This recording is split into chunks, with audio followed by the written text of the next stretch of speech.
ಕುಂಟೆಬಿಲ್ಲೆ ಜಯಪ್ರಕಾಶ್ ಶೆಟ್ಟಿ ಇವನದನಲ್ಲ ಬೋಳದಲ್ಲಿ ಯಾರು ಹನುಮಕ್ಕನವ್ರ ಇವರಿಬ್ಬರಿಗೆ ಇವತ್ತು ಹಬ್ಬ ಚಾರ್ಜ್ ಶೀಟ್ ಹಾಕ್ತಾರೆ ಅಂತೇಳಿ ದರ್ಶನ್ ಮೇಲೆ ಚಾರ್ಜ್ ಶೀಟ್ ಹಾಕ್ತಾರೆ. ಸೊ ನಾನೊಬ್ಬ ಲಾಯರ್ ಆಗಿ ಬ್ಯಾಡ್ ಮೆಸೇಜ್ ಹೋಗಬಾರ್ದು. ಸಮಾಜಕ್ಕೆ ಇವರು ಬ್ಯಾಡ್ ಮೆಸೇಜ್ ಕೊಡ್ತಾ ಇದ್ದಾರೆ. ಸಮಾಜದಲ್ಲಿ ಜನರಲ್ಲಿ ಭೀತಿಯನ್ನು ತುಂಬುತ್ತಾ ಇದ್ದಾರೆ. ಇವತ್ತು ದರ್ಶನ್ ಕೇಸ್ನಲ್ಲಿ ಇದು ಹಂಗಾಗ್ತದೆ ಹಿಂಗಾಗ್ತದೆ ಗಲ್ಲು ಶಿಕ್ಷೆ ಈ ನಾಚಿಕೆಟ್ಟರು 364A ಹೇಳ್ತಾ ಇದ್ದಾರೆ.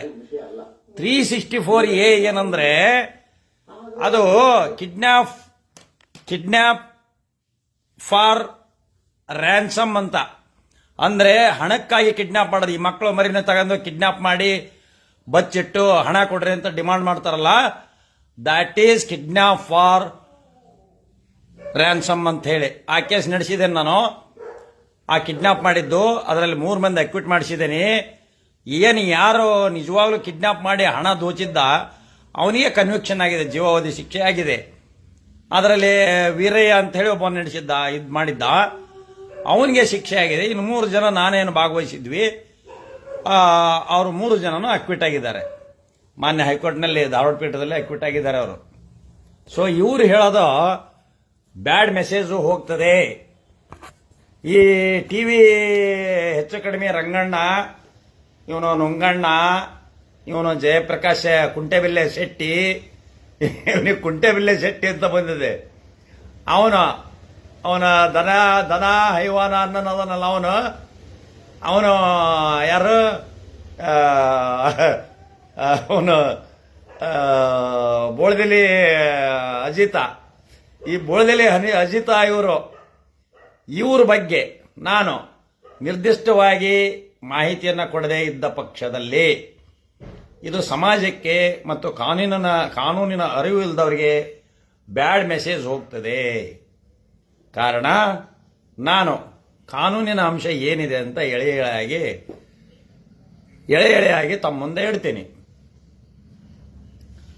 ನಂಬರ್ 1, ಚಾರ್ಜ್ ಶೀಟ್ ಅನ್ನ ಹಾಕಬಹುದು. ಇವತ್ತು ಚಾರ್ಜ್ ಶೀಟ್ ನಲ್ಲಿ ಏನಿರ್ತದೆ? ಈಗ ಚಾರ್ಜ್ ಶೀಟ್ ಅನ್ನ 4,500 ಪುಟ ಇದಾವೆ ಅಂತ ಅದರಲ್ಲಿ ಏನೇನಿದೆ ನಂತರ ಹೇಳ್ತೀನಿ. ಚಾರ್ಜ್ ಶೀಟ್ ನಲ್ಲಿ 17 ಕಾಪಿಗಳನ್ನು ಕೊಡಬೇಕು. 17 ಆರೋಪಿಗಳಿಗೆ ಆ ಬುಕ್ಲೆಟ್ ಮಾಡಿ ಅವರು ಸಹಿ ತಗೊಂಡು 17 ಜನ ಆರೋಪಿಗಳಿಗೆ ಅವನ್ನ ಕೋರ್ಟ್ ಮುಖಾಂತರ ಸೆಕ್ಷನ್ 207 ಆಫ್ CRPC ಕೆಳಗೆ ಸಪ್ಲೈಮೆಂಟ್ ಆಫ್ ದಿ ಕಾಪೀಸ್ಗಳನ್ನು ಆರೋಪಿಗಳಿಗೆ ಪೊಲೀಸರು ಏನು ಚಾರ್ಜ್ ಶೀಟ್ ಹಾಕಿದ್ದಾರೆ ಅನ್ನೋದು ಅವರಿಗೆ ನೋಡಿಕೊಳ್ಳಲಿಕ್ಕೆ ಮತ್ತು ಡಿಫೆನ್ಸ್ ತಗೊಳ್ಳಿಕ್ಕೆ ಅವಕಾಶ ಆಗಲಿಕ್ಕೆ 207 CRPC ಹಳೆ ಕಾನೂನ ಹೇಳೋದು. ಈಗ ಹೊಸದಾಗೇನು ಮೋದಿ ಮಾಡಿದನಲ್ಲ, ಮೋದಿ ಕಾನೂನಲ್ಲ ಹೇಳೋದು, ಹಳೆಯ ಕಾನೂನು. ಈಗ ಮೊನ್ನೇನು ಮಾಡ್ಯಾನಲ್ಲ, ಭಾರತೀಯ ಸಂಹಿತೆ ಭಾರತೀಯ ಸಾಕ್ಷ್ಯಾಧಾರ ಅಂತ ಏನು ಹೇಳಿದಾನೆ, ಕನ್ಫ್ಯೂಸ್ ಹಾಕದಿತ್ತು ಲಾಯರ್ಗೆ. ಅದು ಹಾಕ್ಬೇಕು, ಈ ಓಲ್ಡ್ ಕೇಸ್ಗೆ ಅದನ್ನ ಹಾಕ್ಬೇಕು, ಹೊಸ ಕೇಸ್ಗೆ ಇದನ್ನ ಹಾಕ್ಬೇಕು. ಈಗ FIR ಆಗಿರೋದು ಹಳೆ ಕೇಸ್ ಆಗಿರೋದ್ರಿಂದ ಅವತ್ತಿನ್ನೂ ಇದನ್ನು ಬಂದದ್ದಿಲ್ಲ. ಇದು ಭಾರತೀಯ ಸುರಕ್ಷಾ ಸಂಹಿತೆ ಅದು ಇದು ಅಂತ ಬಂದದ್ದಿಲ್ಲ. ಏನು ಕಾನೂನು ಏನೋ ಬದಲಾವಣೆ ಮಾಡೇ ಇಲ್ಲ. ಅದ್ರಾಗ ಯಾವ ಕಾನೂನು ಏನೋ ಅಂಶಗಳನ್ನು ಬದಲಾವಣೆ ಮಾಡಿಲ್ಲ, ನಂಬರ್ ಚೇಂಜ್ ಮಾಡ್ಕೊಂತ ಹೋಗ್ಯಾರ. ಇಂಗ್ರೀಡಿಯೆಂಟ್ಸ್ ಅದೇ ಇದೆ, ನಂಬರ್ ಚೇಂಜ್ ಆಗಿದಾವೆ ಅಷ್ಟೇ. ಅದು ವಕೀಲರಿಗೆ ಕಷ್ಟ ಆಯ್ತು, ಪಾರ್ಟಿಗಳಿಗೂ ತಿಳ್ಕೊಳ್ಳೋರಿಗೂ ಕಷ್ಟ ಆಯ್ತು. ಈ ಕಷ್ಟ ಮಾಡೋದೇ ಮೋದಿಯವರ ಒಂದು ಕೆಲಸ, ಜನಕ್ಕೆ ಕಷ್ಟ ಕೊಡೋದು. ಎಲ್ಲರಿಗೂ ಕಷ್ಟ ಕೊಟ್ಟದ್ರು, ನೋಟ್ ಬ್ಯಾನ್ ಮಾಡಿ ವಕೀಲರಿಗೂ ಕಷ್ಟ ಕೊಡಬೇಕು ಅಂತೇಳಿ ವಕೀಲರಿಗೂ ಕಷ್ಟ, ಮಾನ್ಯ ನ್ಯಾಯಾಧೀಶರಿಗೂ ಕಷ್ಟ. ಯಾಕಂದ್ರೆ ಈ ಕಾನೂನುಗಳು ಆ ಕಾನೂನುಗಳು ಸ್ವಲ್ಪ ಕನ್ಫ್ಯೂಸ್ ಆಗ್ತಾ ಹೋಗ್ತವೆ ಮತ್ತು ಹೊಸದಾಗಿ ಎಲ್ಲ ಮಾಡ್ಕೋಬೇಕು. ಜೂನಿಯರ್ಗಂತೂ ಇನ್ನೂ ಕಷ್ಟ. ಅದಕ್ಕೆ ನಾವು ಮೋದಿ ಕಾನೂನು ಅಂತ ನಾವು ಪಾಪ ಕಾನೂನು ಸಂವಿಧಾನ ಎಲ್ಲ ಓದಿದಾರಲ್ಲ, ಅದಕ್ಕೆ ಹಂಗೆ ಆ ನಮ್ನಿ ಅದು ಹಳೆ ಏನು ಮೊದಲು ನಾವು CRPC ಅಂತ ಓದ್ಕೊಂಡ್ರೆ ದೊಡ್ಡ ಅನ್ಯಾಯ ಆಗ್ತಿತ್ತು ಭಾರತಕ್ಕೆ. ಇಂಡಿಯನ್ ಪೆನಲ್ ಕೋಡ್ ಅಂತ ಅಂದ್ರೆ ದೊಡ್ಡ ದುರಂತ ಆಗ್ತಿತ್ತು. ಈಗ ಇಂಡಿಯನ್ ಎವಿಡೆನ್ಸ್ ಆಕ್ಟ್ ಅಂತ ಓದ್ಕೊಂಡಿದ್ರೆ ಅದು ದೊಡ್ಡ ದುರಂತ ಆಗ್ತಿತ್ತು. ಹಂಗಿದ್ದ ಮೇಲೆ ಹೊಸದಾಗಿ ಕಾನೂನು ಬರೀಬೇಕಾಗಿತ್ತು. ಇಂಡಿಯನ್ ಎವಿಡೆನ್ಸ್ ಆಕ್ಟ್ 1872ದಾಗ ಆಗಿದ್ದನ್ನ ಇಂಗ್ರೀಡಿಯೆಂಟ್ಸ್ ಅವನ್ನ ಹಿಡಿದು ನಂಬರ್ ಚೇಂಜ್ ಮಾಡೋದು, ಹೆಸರು ಚೇಂಜ್ ಮಾಡೋದು ಅಲ್ರಿ. ಕಾರಿನೊಳಗಿರೋ ಇಂಜಿನ್ ಚೇಂಜ್ ಮಾಡಿದ್ರೆ ಅದಕ್ಕೆ ಹೊಸ ಕಾರು ಅಂತಾರ. ಇಂಜಿನ್ ಎಲ್ಲ ಸೇಮ್, ನೇಮ್ ಪ್ಲೇಟ್ ಮಾತ್ರ ಬದ್ಲಿ. ಮೊದಲನೇ ನಂಬರ್ ಕೊಟ್ಟಿದ್ರಲ್ಲ ಅದು ಬದ್ಲಿ. ಈಗ ದರ್ಶನ್ಗ 6106 511 ಕೊಟ್ಟಾರಲ್ಲ ಹಂಗ. ಅದಕ್ಕೆ ನಾವು ಮೋದಿ ಕಾನೂನು ಅಂತ ನಾನಂತಾನೆ, ಬೇರೆ ವಕೀಲರು ಏನಂತಾರೆ ನನಗೆ ಗೊತ್ತಿಲ್ಲ. ಈಗ ಚಾರ್ಜ್ ಶೀಟಿಗೆ ಬರ್ತಾನೆ. ಯಾರೋ ದರ್ಶನ್ ಅಭಿಮಾನಿಗಳು ಹೆದರಬೇಕಾಗಿಲ್ಲ. ದರ್ಶನ್ ಅಕ್ವಿಟ್ ಆಗಿ ಈ ಒಂದು ಚಾರ್ಜ್ ಶೀಟ್ನಿಂದ, ಪೊಲೀಸರ ಇನ್ವೆಸ್ಟಿಗೇಷನ್ನಿಂದ ನಿರ್ದೋಷಿಯಾಗಿ ಹೊರಗೆ ಬರ್ತಾನ ಅಂತೇಳಿ ಧರ್ಮಸ್ಥಳದ ಮಂಜುನಾಥ್ ಆಣೆಯಾಗ್ಯೋ, ಈ ವೀರಭದ್ರ ದೇವರ ಆಣೆಯಾಗ್ಯೋ, ಯಾರ್ಯಾರು ಯಾವ ದೇವ್ರು ನಂಬ್ತೀರಿ ಅವ್ರವ್ರ ಮನೆ ದೇವರ ಆಣೆಯಾಗ್ಯೋ ದರ್ಶನ್ಗೆ ಏನೋ ಯಾವುದೇ ಶಿಕ್ಷೆ ಆಗೋದಲ್ಲ. ನ್ಯಾಯಾಂಗದಲ್ಲಿ ನಮಗೆ ನಂಬಿಕೆ ಇದೆ. ನ್ಯಾಯಾಂಗದಲ್ಲಿ ನಮಗೆ ನಂಬಿಕೆ ಇರೋದ್ರಿಂದ ಈ ಮೀಡಿಯಾಗಳ ಮೇಲೆ ನಂಬಿಕೆ ಇಲ್ಲ. ಮೀಡಿಯಾಗಳೇನು ಸತ್ಯ ಹರಿಶ್ಚಂದ್ರಲ್ಲ, ಇವರೇನು ನ್ಯಾಯಾಂಗ ಅಲ್ಲ, ಜುಡಿಷಿಯರ್ ಅಲ್ಲ, ಕಾನೂನು ಗೊತ್ತೇ ಇಲ್ಲ ಇದಕ್ಕೆ. ಈ ಕುಂಟೆಬಿಲ್ಲೆ ಗಮಾರ ಒಂದು 20 ಮಂದಿ ಕುಂದಿಸ್ಕೊಂಡು ಇಷ್ಟಮಟ್ಟ ಚರ್ಚೆ ಮಾಡ್ತು. ಆ ಬೋಳದಲ್ಲಿ ಅವ್ನು ಇವನದನಲ್ಲ, ಇವನು ಸುಮ್ಮನೆ ಹಂಗ ರಿಪೋರ್ಟ್ ಮಾಡೋದು, ಇದ್ರ ಮಾಡೋದು, ಅದನ್ನ ಮಾಡೋದು. ಅಲ್ಪ ಇಷ್ಟಲ್ಲಿ ರಿಪೋರ್ಟ್ ಮಾಡ್ರ ಇದ್ರ ಬಗ್ಗೆ ಯಾಕೆ ಮಾಡಲಿಲ್ಲ? ಗೌರಿ ಲಂಕೇಶನ್ ಬಗ್ಗೆ ಯಾಕೆ ಮಾಡಲಿಲ್ಲ? ಗೌರಿ ಲಂಕೇಶನ್ ಬಗ್ಗೆ ಮಾಡಿದ್ರೆ ಹೊಡೆತು ಬರ್ತದ್ವು, ನುಗ್ಗಿ ಹೊಡಿತಿದ್ರು ಅವ್ರನ್ನ. ಗೌರಿ ಲಂಕೇಶ್ ಕೊಂದದ್ದು, ಹೀನಾಯ ಕೊಂದದ್ದು ತಪ್ಪು ಅಂತ ಅಂದಿದ್ರೆ ನುಗ್ಗಿ ಹೊಡಿತಿದ್ರು ಅವ್ರನ್ನ. ಹೌದಾ? ಆ ಗೌರಿ ಲಂಕೇಶನ್ ಹೆಂಗ್ ಕೊಂದ ಹಂಗೆ ನಿಮ್ಮನ್ನು ಕೊಲ್ತವೆ ಅಂತ ಪತ್ರಕರ್ತರಿಗೆ ಬೆದರಿಕೆ ಹಾಕಿದ ಒಬ್ಬನ. ಎಲ್ಲಿ? ಯೋಗಿನಾಡ್ನ್ಯಾಗ ಒಬ್ಬ MP ಒಂದು ಧ್ವನಿ ಹತ್ತಲಿಲ್ಲ ಇವರು ಪತ್ರಕರ್ತರು ಅನ್ನೋನು. ಇದೇ ಕುಂಟೆಬೆಲ್ಲನು ಸೈಲೆಂಟ್ ಆಗಿದ್ದ, ಇದೇ ಬೋಳದಲ್ಲಿ ಅಜಿತ್ನು ಸುಮ್ಮನದ್ದ. ಇವಕ್ಕೆ ಏನ್ರಿ, ಇವಕ್ಕೆ ಜ್ಞಾನ ಇಲ್ಲ, ಏನಿಲ್ಲ, ಕಾನೂನು ಜ್ಞಾನ ಇಲ್ಲ, ಏನಿಲ್ಲ, ಸುಮ್ಮ ಕೊರೆಯಕತ್ತಾರೆ. ಅದಕ್ಕೀಗ ನಾನು ಅನಿವಾರ್ಯವಾಗಿ ಬಂದದೇನೆ. ಹೆದರ್ತಾರ, ಭಯಭೀತಿ, ಅಯ್ಯೋ ಟೆನ್ಷನ್ ಶೂರ್ ಅಂತ. ಚಾರ್ಜ್ ಶೀಟ್ ಹಾಕ್ಬೇಕು ಅರ್ಲಿ, ಎಷ್ಟು ಅರ್ಲಿ ಹಾಕ್ತಾರೆ ಅಷ್ಟು ಖುಷಿ ಆರೋಪಿಗಳಿಗೆ. ಯಾಕಂದ್ರೆ ಬೇಲ್ ಸಿಗ್ತತಿ. ಲಘು ಇನ್ವೆಸ್ಟಿಗೇಷನ್ ಆಗಿ ಚಾರ್ಜ್ ಶೀಟ್ ಬಂತು ಅಂದ್ರೆ ಅವರನ್ನ ಆರೋಪಿಗಳನ್ನ ಯಾಕೆ ಇಟ್ಕೊಂಡಿರಿ ಅಂತ ಮಾನ್ಯ ನ್ಯಾಯಾಲಯಗಳು ಕೇಳ್ತವೆ. ಎದಕ್ ಬೇಕು ಆರೋಪಿಗಳು ಒಳಗೆ ಕಸ್ಟಡಿ ಇರಕ್ಕೆ ಹಾಕ್ಬೇಕು? ಬಿಡಪ್ಪ, ಇವನು ದೊಡ್ಡ ರೌಡಿ, ಇವನೇನೋ ಮಾರಿ ಹೊರ ಹೋಗ್ತಾನೆ, ತಪ್ಸ್ಕೊಂಡು ಹೊರಡೋಗ್ತಾನೆ. There is no any previous history to show that he was one of the ಏನೋ ಪೊಲೀಸ್ ರೆಕಾರ್ಡರ್, ರೌಡಿ ಶೀಟರ್ ಅಲ್ಲ. ಯಾರು? ಏನೋ ನಮ್ಮ ದರ್ಶನ್ ಅದನಲ್ಲ, ಕನ್ನಡಕ್ಕಾಗಿ ಸೇವೆ ಮಾಡಿರೋನು. ಅದ್ಭುತವಾದ ಸಂಗೊಳ್ಳಿ ರಾಯಣ್ಣನಂತ ಒಂದು ದೇಶಭಕ್ತಿ ಸಿನಿಮಾ ಕದರನು. ಅನಿವಾರ್ಯ ಪ್ರಸಂಗಗಳಲ್ಲಿ ಕೆಲವೊಬ್ಬ ಮನುಷ್ಯ ರೇಸ್ ಆಗ್ತಾನೆ, ಸಿಟ್ಟಿಗೆ ಹೋಗ್ತಾನೆ. ಅದು ಗಂಡ ಹೆಂಡತಿ ಜಗಳದಾಗ ಪೊಲೀಸ್ ಸ್ಟೇಷನ್ಗೆ ಹೋಗಿದ್ದವನು. ಅದು ಗಂಡ ಹೆಂಡತಿ ಜಗಳ. ಗಂಡ ಹೆಂಡತಿ ಜಗಳಕ್ಕ ಇವಂದೇನು ಬೇಕು, ಇವಂದೇನು ತಿಂಡಿ ಒಂದು ಜೈಲಿಗೆ ಹೋಗಿದ್ದ ಅಂತೇಳಿ ಬೋಳದಲ್ಲಿ ಇವನಿಗೆ ಅಜಿತ್ಗೆ ಹಾಕ್ಬೇಕು, ಅವನಿಗೆ ರಂಗಗೆ ಹಾಕ್ಬೇಕು, ಮಂಗಗೆ ಹಾಕ್ಬೇಕು, ಇವನಿಗೆ ಕುಂಟೆಬಿಲ್ಲೆ ಶೆಟ್ಟಿಗೆ ಹಾಕ್ಬೇಕು. ತೀರಾ ಅವಮಾನವನ್ನ ಸಹಿಸ್ಕೊಂಡಿರಕ್ಕಾಗೋದಿಲ್ರಿ. ಒಬ್ಬ ದರ್ಶನ್ ಅಂತ ಅಲ್ಲ, ನಾನು ಎಲ್ಲ ನಟರ ಫ್ಯಾನ್. ನಾನು ಕನ್ನಡಕ್ಕಾಗಿ ಹೋರಾಟ ಮಾಡಿದಂಥ ಡಾಕ್ಟರ್ ರಾಜ್ಕುಮಾರ್, ವಿಷ್ಣುವರ್ಧನ್, ಅಂಬರೀಶ್, ಶಂಕರ್ ನಾಗ್, ಜಾತಿ ಪಾತಿ ನನ್ನ ಹತ್ರ ಇಲ್ರಿ. ಯಾವ ಜಾತಿ ಆದ್ರೆ ಕೀಳು ಜಾತಿ ಆದ್ರೆ ಮ್ಯಾಲ್ ಜಾತಿ ಆದ್ರೆ ಕೀಳು ಜಾತಿ ಮ್ಯಾಲ್ ಜಾತಿ ಅನ್ನೋ ಇಲ್ಲೇ ಇಲ್ಲ. ಈಗ ಎಲ್ಲ ಜಾತಿಗಳು ಸಮಾನ. ಈಗ ಅದೇ ನಾವೇನಾರ ಮಾತಾಡೋದಕ್ಕೆ ಅದಿಷ್ಟನ್ನ ಕಟ್ ಮಾಡ್ಕೊಂಡು ಯಾವನಾರ ಅದಿಷ್ಟ ಕಟ್ ಮಾಡಿ ಕೈ ಬಿಡ್ತಾನ, ಇವನು ಜಾತಿ ವಿರೋಧಿ, ಇಂಥ ಜಾತಿ ವಿರೋಧಿ ಅಂತ ಹೇಳಿ ಕಟ್ ಮಾಡಿ ಹಾಕಿರ್ತಾರ. ಅದನ್ನ ಯಾವುದೋ ಒಂದು ಟ್ರೋಲ್ ತಗೊಂಡು ಆ ಟ್ರೋಲಿನ ಮೇಲೆ ಕಂಪ್ಲೇಂಟ್ ಕೊಡ್ತಾರೆ. ಟ್ರೋಲ್ ಮೇಲೆ ಅಷ್ಟು ಓಟು ತಗೋಬೇಕು. ಮಾತಾಡಿದ್ದೈತಲ್ಲ, ಅದು ಯಾವಾಗ 2 ವರ್ಷ 3 ವರ್ಷದಿಂದ ಮಾತಾಡಿರ್ತೇವೆ, ಅದನ್ನ ಅಷ್ಟನ್ನು ತಗೊಂಡು ಅದನ್ನ fast before the police. So ಈಗ ದರ್ಶನ್ ಕೇಸಿಗೆ ಬರ್ತೇನೆ. ದರ್ಶನ್ ಕೇಸ್ನಲ್ಲಿ ಚಾರ್ಜ್ ಶೀಟ್ ಅನ್ನ ಹಾಕ್ತಾರೆ. ಚಾರ್ಜ್ ಶೀಟ್ ಅನ್ನ 207 ಮೇಲೆ ಹಾಕಿದ ಮೇಲೆ ಮ್ಯಾಜಿಸ್ಟ್ರೇಟ್ ಕೋರ್ಟ್ಗೆ ಹಾಕ್ತಾರೆ. ಡೈರೆಕ್ಟ್ ಗೌರವಾನ್ವಿತ ಹೈಕೋರ್ಟ್ಗೂ ಕಳಿಸಲ್ಲ ಅದನ್ನ. ಮತ್ತೆ ಟ್ರಯಲ್ ಕೋರ್ಟ್ ಇದನ್ನು ಟ್ರಯಲ್ ಮಾಡತಕ್ಕಂಥದ್ದು ಜಿಲ್ಲಾ ಮತ್ತು ಸತ್ರ ನ್ಯಾಯಾಲಯದ ಕೋರ್ಟು, ಆ ಕೇಡರಿನ ಕೋರ್ಟು. ಅಲ್ಲೇನ ಜಿಲ್ಲಾ ಮತ್ತು ಸೆಷನ್ಸ್ ನ್ಯಾಯಾಲಯ ಅಂತ ಇದೆ. ಈ JMFC ಕೋರ್ಟ್ಗಳಿಗೆ ಇದನ್ನ ಎನ್ಕ್ವೈರಿ ಮಾಡುವಂತ ಅಧಿಕಾರ ವ್ಯಾಪ್ತಿ ಇಲ್ಲ. ಜಿಲ್ಲಾ ನ್ಯಾಯಾಲಯ ಮತ್ತು ಸೆಷನ್ಸ್ ನ್ಯಾಯಾಲಯ ಅಧಿಕಾರ ವ್ಯಾಪ್ತಿ ಇರತಕ್ಕಂಥ ಆ ಜೂರಿಡಿಕ್ಷನಲ್ ನ್ಯಾಯಾಲಯಕ್ಕೆ 209 CRPC ಕೆಳಗೆ ಕಮಿಟಲ್ ಆರ್ಡರ್ ಮಾಡಿ ಚಾರ್ಜ್ ಶೀಟು ಮತ್ತು ಆರೋಪಿಗಳನ್ನ ಜಿಲ್ಲಾ ನ್ಯಾಯಾಲಯದ ಸುಪದ್ರಿಗೆ ಕೊಡಬೇಕು. ಇವರು ಬೇಲ್ ಆಗುವ ತನಕ ಈ ಆರೋಪಿಗಳನ್ನು ಜಿಲ್ಲಾ ಮತ್ತು ಸತ್ರ ನ್ಯಾಯಾಲಯ ಮತ್ತು ಚಾರ್ಜ್ ಶೀಟ್ ಅನ್ನ ಅಲ್ಲಿ ಕಳಿಸ್ಬೇಕು. ಒರಿಜಿನಲ್ ಚಾರ್ಜ್ ಶೀಟ್ ಅನ್ನ ಅಲ್ಲಿ ಕಳಿಸ್ಬೇಕು ಅಷ್ಟೇ. ಅಲ್ಲಿ ಮುಗೀತು. JMFC ಕೋರ್ಟಿಂದ ಮುಗೀತು. ಈ ಪೊಲೀಸರದು ಕತಿ ಮುಗೀತು. ಇಲ್ಲಿಗೆ ಈ ಪೊಲೀಸರದ್ದು ಏನೈತಲ್ಲ ಚಾರ್ಜ್ ಶೀಟ್ ಹಾಕಿದ್ದು ಇವ್ರ ಕತಿ ಇಲ್ಲಿ ಮುಗೀತಿದು. ಸೊ ನೆಕ್ಸ್ಟ್ ಪೊಲೀಸರು ಚಾರ್ಜ್ ಶೀಟ್ನಾಗ ಏನೇನು ಹಾಕಿದಾರೆ ಅಂತ ನಾನು ಹೇಳ್ತೇನೆ. ಫಸ್ಟು ಅವತ್ತು ಏನು 8/6/24 ರಾತ್ರಿ ಇದು ನಡೀತಿದೆ. 9ನೇ ತಾರೀಕು ಬೆಳಗ್ಗೆ 9:10 ಒಬ್ಬ ರಾಮ್ ಸಿಂಗ್ ಅಂತ ಹೇಳಿ ಒಬ್ಬ ಒಂದು ಹೆಣ ಬಿದ್ದಿದೆ ಅಂತ ಹೇಳಿ ಒಬ್ಬ ಸೆಕ್ಯೂರಿಟಿ ಕೊಡ್ತಾನೆ ಒಂದು ಕಂಪ್ಲೇಂಟನ್ನು. ಬ್ಲೈಂಡಾಗಿ ಯಾರೋ ಇದನ್ನು ಮಾಡಿದ್ದಾರೆ ಅಂತ. ಅಲ್ಲಿವರೆಗೂ ಈ ಪೊಲೀಸರು ಏನು ಹೇಳ್ತಾರೆ, 3 ಮಂದಿ ಸರೆಂಡರ್ ಆಗಿದ್ರು. ಈ 3 ಮಂದಿ ಸರೆಂಡರ್ ಆಗಿ ನಾವು ಕೊಲೆ ಮಾಡಿದ್ದೇವೆ ಅಂತ ಹೇಳ್ಕೊಂಡ್ರು ಅಂತಂದು ಹೇಳಿ ಎಲ್ಲಿ ಎವಿಡೆನ್ಸ್ ಇಲ್ಲ. ಹಂಗಾರೆ FIR ನಲ್ಲಿ 9:10 FIR ಕೊಟ್ಟಾಗ ಯಾರೋ ಈ ಯಾವುದೋ ಒಂದು ಅನಾಮಧೇಯ ಹಣ ಇಲ್ಲಿ ಬಿದ್ದಿದೆ, ಇದ್ರ ಬಗ್ಗೆ ತನಿಖೆ ಮಾಡ್ರಿ ಅಂತ ಪೊಲೀಸ್ ಸ್ಟೇಷನ್ಗೆ ಒಂದು FIR ಹೋಗ್ತದೆ. ಅಲ್ಲಿ ಮಟ್ಟ ಪೊಲೀಸರಿಗೆ ಯಾವುದು ಏನೂ ಗೊತ್ತಿಲ್ಲ, ಯಾರು ಶರಣಾಗತಿ ಆಗಿದ್ದಾರೆ ಅನ್ನೋದು ಯಾವುದು ಇದರಲ್ಲಿ ಗೊತ್ತಿಲ್ಲ. ಹಾಗಾದರೆ ಶರಣಾಗತಿಯಾಗಿದ್ದು ಯಾರು, ಎಷ್ಟು ಗಂಟೆಗೆ, ಅದನ್ನ ಯಾಕೆ FIR ಮಾಡಲಿಲ್ಲ? ಇಲ್ಲೇ ಅನುಮಾನ ಹುಟ್ಟದ್ರೆ 3 ಮಂದಿ ಪೊಲೀಸ್ ಸ್ಟೇಷನ್ಗೆ ಹೋದ್ರು, ಅನುಮಾನಾಸ್ಪದವಾಗಿ ನಾವು ಕೊಲೆ ಮಾಡೇವಿ ಅಂತ ಹೇಳಿದ್ರು. ಅಂದ್ರೆ ಆಗ FIR ಯಾಕೆ ಹಾಕ್ಲಿಲ್ಲ ಇವರು? FIR ಹಾಕಿ ಅವ್ರನ್ನ ಅರೆಸ್ಟ್ ಮಾಡ್ಕೊಂಡು ಆಗ ಯಾಕೆ ತೋರಿಸ್ಲಿಲ್ಲ? ಅದನ್ನೆಲ್ಲ ಮುಚ್ಚಿಟ್ರು. ಪೊಲೀಸರು ಮಾಡಿರದೆ ಇದು ಫಸ್ಟ್ ಒಮಿಷನ್. ಪೊಲೀಸರ ಚಾರ್ಜಿನಲ್ಲಿ it is an big omission. It is an omission of the big.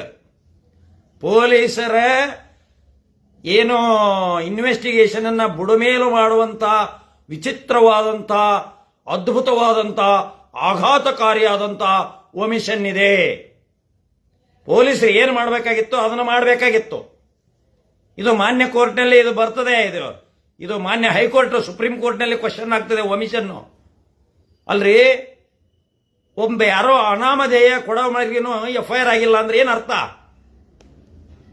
ಇಂಥ ರಾತ್ರಿ ಬಿಗ್ ಇಂಪ್ಯಾಕ್ಟ್ ಎಲ್ಲದೋ CCTV ಎಲ್ಲನೂ ಫಾಸ್ಟ್ ಮಾಡ್ತಾರೆ.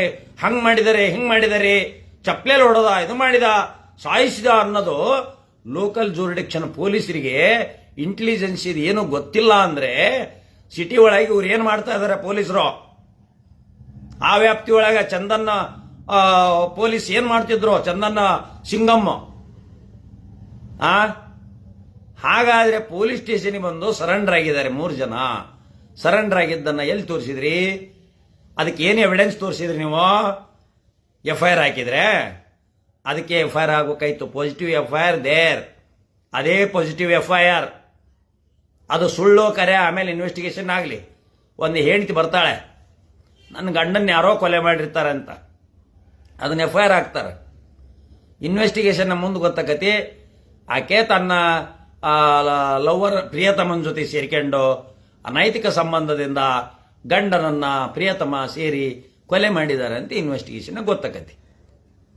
ಹಾಗೆ ಈ ಕೇಸ್ನಲ್ಲಿ 3 ಜನ ಏನು ಬಂದಿದ್ರಲ್ಲ, ಅವ್ರು ಕೊಟ್ಟಂತ ಕಂಪ್ಲೇಂಟ್ ಅನ್ನ ತಗೊಂಡು ಅವ್ರನ್ನ ಇಮಿಡಿಯೇಟ್ ಅರೆಸ್ಟ್ ಮಾಡ್ಕೊಂಡು ಆಗ ತನಿಖೆ ಚಾಲೂ ಮಾಡಬೇಕಾಗಿತ್ತು. ಅದನ್ನ ಯಾಕೆ ತೋರಿಸಿಲ್ಲ? ಸೈಲೆಂಟ್ ಆಗಿ ಯಾಕಿದ್ರು? ಇದು ಬುಡಮೇಲು ಮಾಡುವಂತ ಪೊಲೀಸರ ಇನ್ವೆಸ್ಟಿಗೇಷನ್ ಅನ್ನ ಬುಡಮೇಲು ಮಾಡುವಂತ ಒಂದು ಒಮಿಷನ್ ಇದು. ಒಬ್ಬ ಲಾಯರ್ ಆಗಿ ಹೇಳ್ತಾ ಇದ್ದಾನೆ, ಕ್ರಿಮಿನಲ್ ಲಾಯರ್ ಆಗಿ ಹೇಳ್ತಾ ಇದ್ದಾನೆ. 9:10 ಮಟ್ಟ ಇನ್ಫಾರ್ಮೇಶನ್ ಪೊಲೀಸ್ ಸ್ಟೇಷನ್ಗೆ ಗೊತ್ತೇ ಆಗಿಲ್ಲ. ಅಲ್ಲ, ಈ ಮೀಡಿಯಾದವರಿಗೆ 8 ಗಂಟೆಗೆ ಗೊತ್ತಾತು ದರ್ಶನ್ ಅರೆಸ್ಟ್ ಆಗುವ ಸಂದರ್ಭ ಇದೆ, ದರ್ಶನ್ ಅರೆಸ್ಟ್ ಆಗುವಂತ ಸಂದರ್ಭ ಇದೆ. FIR ಇಲ್ಲ, ಏನೂ ಇಲ್ಲ. ಪೊಲೀಸರಿಗೆ ವಿಚಾರ ಗೊತ್ತಿಲ್ಲ, ಅಲ್ಲ ಮೀಡಿಯಾದರಿಗೆ ಗೊತ್ತು. ಮೀಡಿಯಾದವ್ರು ಬೆನ್ನ ಹತ್ತಿದ್ರನ ಶೆಡ್ಗೆ, ಪಟ್ನಿಗಿರಿ ಶೆಡ್ಡಿಗೆ ಬೆನ್ನ ಹತ್ತಿದ್ರನ ಮೀಡಿಯಾದವ್ರು ಕ್ಯಾಮ್ರಾ ತಗೊಂಡು. ಕುಂಟೆಬೆಲ್ಲಿ ಬೆನ್ನ ಹತ್ತಿರ್ಬೇಕು, ಬೋಳ ಅಜಿತ್ ಬೆನ್ನ ಹತ್ತಿರ್ಬೇಕು. ಏನೇನೆಲ್ಲ ಕೊರಿತೀರಪ್ಪ ಗೊತ್ತಿಲ್ಲದರಿಗೆ ಜನಕ ಭೀತಿ ಅಂತ. ನ್ಯಾಯಾಂಗದೊಳಗೆ ಯಾವುದೋ ಭೀತಿ ಇರೋದಿಲ್ಲ. ಮುಕ್ತವಾದ ಅವಕಾಶ ಕೊಡ್ತಾರೆ ನ್ಯಾಯಾಂಗದೊಳಗೆ. ಜಜಸ್ ಕೊಲೆ ಮಾಡಿ ಬಂದಿಯೋ ದರ್ಶನ್ ನಿಂತ್ಕಾಲೇ ಅನ್ನೋದಲ್ಲ ಜಜಸ್. ಏನಪ್ಪ ಏನು ಹೇಳ್ತೀಯ, ಈ ರೀತಿ ಆರೋಪ ಬಂದಿದೆ, ಏನು ಹೇಳ್ತೀಯ ಅಂತ ಚಾರ್ಜಸ್ ಫ್ರೇಮ್ ಮಾಡ್ಬೇಕಾದ್ರೆ ಕೇಳ್ತಾರೆ, ಅದನ್ನು ಸುಳ್ಳು ಅಂತ ಹೇಳ್ತಾರೆ. ಆಮೇಲೆ ಇವರು 4,500 ಪೇಜ್ ಇವರು ಅವೇನೇನದ ಹೇಳ್ತಾನೆ. FIR ಒಂದು 2-3 ಪೇಜ್ ಐತಿ, 4 ಪೇಜ್ ಐತಿ. ಆಮೇಲೆ ಇವ್ರದಷ್ಟು ಸ್ಟೇಟ್ಮೆಂಟ್ ತಗೊಂಡದ್ದು ಇದು ಒಂದು 100-200 ಪೇಜ್ ಐತಿ. ಒಬ್ಬೊಬ್ಬನು 10-20 ಪೇಜ್ ಬ್ಲ್ಯಾಂಕ್ ಸೈನ್ ಮಾಡ್ಕೊಂಡು ಇವರು ವಾಲಂಟ್ರಿ ಸ್ಟೇಟ್ಮೆಂಟ್ ತೊಗೊಂಡಿರ್ತಾರೆ. 17 ಮಂದಿ ಅಷ್ಟು ಸ್ಟೇಟ್ಮೆಂಟ್ ತೊಗೊಂಡಿರ್ತಾರ. ಆಮೇಲೆ ಅಪ್ರೂವರ್ ಹೋಗಿ ಸ್ಟೇಟ್ಮೆಂಟ್ ಕೊಡಿಸಿರ್ತಾರ. ಅಲ್ಲಿ ಮ್ಯಾಜಿಸ್ಟ್ರೇಟ್ 164 ಸ್ಟೇಟ್ಮೆಂಟ್ ಏನು ಕೊಟ್ಟಾರಂತ ಒಬ್ಬರಿಗೂ ಗೊತ್ತಿಲ್ಲ. ಒಂದು ಕೇಸ್ನೇ 164 ಸ್ಟೇಟ್ಮೆಂಟ್ ಕೊಟ್ಟಿದ್ರು ಒಬ್ರು ನನ್ನ ಕ್ಲೈಂಟ್. ಅದು ಆಕ್ಚುಲಿ SC/ST ಅಟ್ರಾಸಿಟಿ ಕೇಸ್ ಅದು. ಆಮೇಲೆ ಅದು ಅಸಲ್ಟ್ ಕೇಸು. ಆ ಹೆಣ್ಮಗಳ ಮ್ಯಾಜಿಸ್ಟ್ರೇಟ್ ಬಂದು 164 ತೆಗೆದು ನೋಡಿದ್ರೆ ಏನೇನು ಹೇಳಿಲ್ಲ ಅಯ್ಯಮ್ಮ. ಸುಮ್ಮನಾರಿ ನಮ್ಮ ಸಿವಿಲ್ ಡಿಸ್ಪ್ಯೂಟ್ ಇತ್ತು, ನಮ್ಮ ಗಾಡಿ ಕಟ್ಟಕ್ಕೆ ಅಡ್ಡ ಮಾಡ್ತಿದ್ರು, ನಮ್ಮ ಸಿವಿಲ್ ಕೇಸ್ ಇತ್ತು, ಹಾಗೆ ಹಿಂಗೆ ಅಂತ ಹೇಳಿದ್ದಾರೆ. That gravity of offence is not proved. 164 lockup cover ಮಾಡಿ ಆ 164 ಪೊಲೀಸರಿಗೂ ಗೊತ್ತಿರೋದಿಲ್ಲ. ಅದನ್ನು ತಗೊಂಬಂದು ಕವರ್ನಾಗಿಟ್ಟು ಓಪನ್ ಮಾಡೋದು ಅಲ್ಲಿ ಅಷ್ಟೇ. ಎಲ್ಲಿ ಜಡ್ಜ್ ಮುಂದೆ ಓಪನ್ ಮಾಡ್ತಾರೆ 164 ಸ್ಟೇಟ್ಮೆಂಟ್ಸನ್ನು. ಹೌದ್ರಾ? ಇಲ್ಲ, ಆರೋಪಿಗಳಿಗೆ ಕೊಟ್ಟಿರ್ತಾರೆ. ಸೊ ಇದು IO ಮತ್ತು ಪೊಲೀಸರಿಗೆ ಅಷ್ಟೇ ಗೊತ್ತಿರಬೇಕು. ಈ 164 ಸ್ಟೇಟ್ಮೆಂಟು ಮೀಡಿಯಾದರಿಗೆ ಗೊತ್ತಾಗಂಗಿಲ್ಲ. ಮೀಡಿಯಾದರಿಗೆ ಯಾರು ಹೇಳಿದ್ರು 164 ಸ್ಟೇಟ್ಮೆಂಟ್ ಯಾರು ಹೇಳ್ಯಾರಂತ ಯಾವನ ಮೀಡಿಯಾದನ್ನು ಹೇಳಿ ಚಾಲೆಂಜ್ ಮಾಡ್ತಾನೆ. ಇಂಥ 164 ಸ್ಟೇಟ್ಮೆಂಟ್ ಇಂಥ ಸಾಕ್ಷಿ ಹಿಂಗೆ ಹೇಳ್ಯಾರಂತ ಓದಿ ಹೇಳಿ. 164 ಸ್ಟೇಟ್ಮೆಂಟ್ ಇವ್ರಿಗೆ ಕೊಡೋದೇ ಇಲ್ಲ, ಸುಮ್ಮನೆ ಬಂಡಲ್ ಹೇಳ್ತಾವು. ಆಮೇಲೆ ಪಂಚನಾಮ, ಸುಮಾರು ಒಂದು 50 ಪಂಚನಾಮ ಮಾಡ್ಯಾರ ಇವರು. ಪಂಚನಾಮ ಅಂದ್ರೆ ಏನು ಅಂದ್ರೆ ಮಹಾಜರ್ ಅಂತ ಆ ಕಡೆ ಅಂತಾರೆ, ಬೆಂಗಳೂರು ಕಡೆ. ಮಹಾಜರ್ ಅಂದ್ರೆ ಸ್ಪಾಟ್ನಲ್ಲಿ ಏನೇನಾಗಿದೆ, ಯಾವ್ಯಾವ ವಸ್ತುಗಳಿದ್ವು, ಏನೇನಾಗಿದ್ದಾವೆ. ಇದು ಒಂದು 500 ಪೇಜ್ ಅದಾವ ಮಹಾರಾಜರುಗಳು. ಆಮೇಲೆ ಫೋಟೋಗಳು ಒಂದು 500 ಪೇಜ್ ಅದಾವ, ಅಲ್ಲಿ 1,000 ಅದು. ಆಮೇಲೆ ವಿಟ್ನೆಸ್ ಸ್ಟೇಟ್ಮೆಂಟ್ಗಳು ಒಂದು 1,000 ಪೇಜ್ ಅದಾವ, ಅಲ್ಲಿ 2,000 ಅದು. ಆಮೇಲೆ ಈ ಕೆಲವೊಂದು FSL ರಿಪೋರ್ಟು, ಇನ್ಕ್ವೆಸ್ಟ್ ರಿಪೋರ್ಟು, ಈ ಇದ್ರ ರಿಪೋರ್ಟು, ಎಲ್ಲ ಡಾಕ್ಯುಮೆಂಟು, ಡಾಕ್ಟರ್ ಸರ್ಟಿಫಿಕೇಟ್ಸು, ಇವ್ರನ್ನೆಲ್ಲ ಅರೆಸ್ಟ್ ಮಾಡಿದವು, ಇವ್ರನ್ನ ಹೇಳಿಕೆ ತಗೊಂಡವು, ಅವು 1,000 ಪೇಜ್ ಅದಾವ, 3,000 ಆದವು ಅಲ್ಲಿಗೆ. ಆಮೇಲೆ ಈ ಪೊಲೀಸ್ ಸ್ಟೇಟ್ಮೆಂಟು, ಪೊಲೀಸ್ ಒಬ್ಬ PC ಇದಕ್ಕೆ ಹೋಗಿದ್ದೆ, ನಾನು ಅದಕ್ಕೆ ಹೋಗಿದ್ದೆ, ನಾನು ಅದನ್ನು ತಗೊಂಬಂದೆ, ನಾನು ಇದನ್ನು ತಗೊಂಬಂದೆ, ನಾನು ಅಲ್ಲಿ ಅವ್ರ ಮನೆಗೆ ಹೋಗಿ ಇವ್ನು ಕರ್ಕೊಂಬಂದೆ, ನಾನು ಇದನ್ನು ಮಾಡಿದೆ ಅಂತ ಪೊಲೀಸ್ ಸ್ಟೇಟ್ಮೆಂಟ್ ಅವು 1,000 ಪೇಜ್ ಇರ್ತಾವೆ, ಅಲ್ಲಿ 4,000 ಅದು. ಇನ್ನು 500 ಪೇಜ್ನಾಗ ಚಾರ್ಜ್ ಶೀಟ್ 173 ಕೆಳಗೆ ಚಾರ್ಜ್ ಶೀಟನ್ನು ಸಬ್ಮಿಟ್ ಮಾಡಬೇಕು. ಚಾರ್ಜ್ ಶೀಟ್ನಾಗ ಏನೇನು ಡಾಕ್ಯುಮೆಂಟ್ ಹಾಜರು ಮಾಡಿದ್ದೇವೆ ಅಂತ ಅದೊಂದು 4 ಪೇಜ್ ಇರ್ತದೆ. ಡಾಕ್ಯುಮೆಂಟ್ ಇಂಥ ಪತ್ರ, FIR ಪತ್ರ, ಪಂಚನಾಮ ಹಾಜರ್ ಪತ್ರ, ಇಷ್ಟು, ಇದು ಸೀಸರ್ ಪತ್ರ, ಇಂಥ ಮಟೀರಿಯಲ್ ಆಬ್ಜೆಕ್ಟ್ ಸೀಸ್ ಮಾಡಿದೇವಿ, ಈ ಕಾರ್ ಸೀಸ್ ಮಾಡೇವಿ, ಈ ಕಾರ್ನ ಓನರು, ಆ ಕಾರ್ನ ಓನರ್ ಹೇಳಿಕೆ, ಈ ಜಾಗದ ಮಾಲೀಕನ ಹೇಳಿಕೆ, ಅಲ್ಲಿ ಕೆಲಸ ಮಾಡೋನ್ ಹೇಳಿಕೆ, ಆ ಹೋಟ್ಲ ಮಾಣಿ ಹೇಳಿಕೆ, ಅವೆಲ್ಲ ಸರ್ಕಮ್ಸ್ಟೆನ್ಸಸ್ ಹೇಳಿಕೆಗಳು. ಚಿಕ್ಕಣ್ಣನ ಹೇಳಿಕೆ, ಆ ಹೇಳಿಕೆ, ಈ ಹೇಳಿಕೆ. ಇದ್ರಾಗ 100ಕ್ಕೆ 95% ಯಾರು ಬಂದು ಸಾಕ್ಷಿಯನ್ನ ಪಾಸಿಟಿವ್ ಆಗಿ ಹೇಳೋದಿಲ್ಲ. ಯಾಕಂದ್ರೆ ಇವೆಲ್ಲ ಪೊಲೀಸರು ರೆಕಾರ್ಡ್ ಮಾಡತಕ್ಕಂಥ ಹೇಳಿಕೆ ಅಂತ ಯಾವ ವಕೀಲರು ಹಾಜರಾದ್ರು ಅದನ್ನ ನಾವು ಕೋರ್ಟ್ನಾಗ ಹೇಳೋದಾವ. ನಾನೇ ಇವರ ಲಾಯರ್ ಆದ್ರೆ 100ಕ್ಕೆ 100 ಇನ್ವೆಸ್ಟಿಗೇಷನ್ ಸುಳ್ಳು ಅಂತ 2 ಅಂತೀನಿ. Police investigation it self is ಸುಳ್ಳು, ಫಾಲ್ಸ್ ಅಂತ ಹೇಳ್ತವೆ. ಇವ್ರು ಚಾರ್ಜ್ ಶೀಟ್ ಒಂದ ಮಾತಿನಾಗ ಸುಳ್ಳು ಅಂತ ಹೇಳ್ತವೆ, ಎಲ್ಲರೂ ಸುಳ್ಳು ಅಂತ ಹೇಳ್ತಾರೆ. 17 ಮಂದಿಯಾಗ ಒಬ್ಬನೂ ಒಪ್ಪದಲ್ಲ. ಎಸ್, ಹಂಗಾರೆ ಸ್ಟೇಟ್ಮೆಂಟ್ ಬರ್ಸ್ಕೊಂಡಾರ ಇವರು ಪೊಲೀಸ್. ಒಬ್ಬೊಬ್ಬನವ 10-15 ಪೇಜ್ ಸ್ಟೇಟ್ಮೆಂಟ್ ತಗೊಂಡಾರ. ಈ ದರ್ಶನ್ನವ ಸುಮಾರು ಒಂದು 50 ಪೇಜ್ ಸ್ಟೇಟ್ಮೆಂಟ್ ತಗೊಂಡಿರ್ತಾರ, ಸೈನು ತಗೊಂಡಿದ್ದಾರೆ. ಆಮೇಲೆ ಪವಿತ್ರ ಗೌಡನ ಒಂದು 50 ಪೇಜ್ ಬರ್ಕಂಡು ಅದಕ್ಕೆ ಸೈನ್ ತಗೊಂಡಿರ್ತಾರೆ. ಅವರಿಗೆ ಕಾನೂನು ಜ್ಞಾನ ಇಲ್ಲ. ಈ ಇವನಿಗೆ ಅಜಿತ್ ಹನುಮಕ್ನವರ ಈ ರಂಗಣ್ಣ ಏನು ಪಬ್ಲಿಕ್ ಡಬ್ಬಿ ರಂಗಣ್ಣ, ಈ ಆರ್ ಕನ್ನಡ ಡಬ್ಬಿ ರಂಗ ಇವನದನಲ್ಲ ಶೆಟ್ಟಿ, ಕುಂಟೆಬಿಲ್ಲಿ ಶೆಟ್ಟಿ, ಇವ್ರು 3 ಮಂದಿ ಮಾತ್ರ ಕಾನೂನಿನ ಜ್ಞಾನ ಇದೆ. ಈ ಇವನಿಗೆ ನಮ್ಮ ದರ್ಶನ್ ಪಾಪ SLG ಓದ್ಯ ನಾವು, ಕಾನೂನಿನ ಜ್ಞಾನ ಇಲ್ಲ. ಅದ್ರ ಜೊತೆ ಸಾಮಾನ್ಯ ಜ್ಞಾನ ಇರಬೇಕಾಗಿತ್ತು, ಇಲ್ಲ. ಹೋಗಿ ಸ್ಪಾಟ್ಗೆ ಹೋಗಬಾರ್ದಾಗಿತ್ತು. ಅವ್ನು ಕರ್ಕೊಂಬಂದಾರ ಅಂದಾಗ ಸ್ಪಾಟ್ಗೆ ಹೋಗಬಾರ್ದಾಗಿತ್ತು. ಸ್ಪಾಟ್ಗೆ ಹೋಗಿದಾರ ಇಲ್ಲ ಅನ್ನೋದೇ ಡೌಟ್ ಇದೆ. ಇನ್ನು ದರ್ಶನ್ ಸ್ಪಾಟ್ಗೆ ಹೋಗಿದ್ದ ಇಲ್ಲ ಅನ್ನೋದು ಡೌಟು. ಅದನ್ನು ಪ್ರೂವ್ ಮಾಡ್ಬೇಕಾಗಿತ್ತು ಮೊದಲು ಇವರು. ಮರ್ಡರ್ ಮಾಡೋದು ಆಮೇಲೆ ಇರ್ಲದ.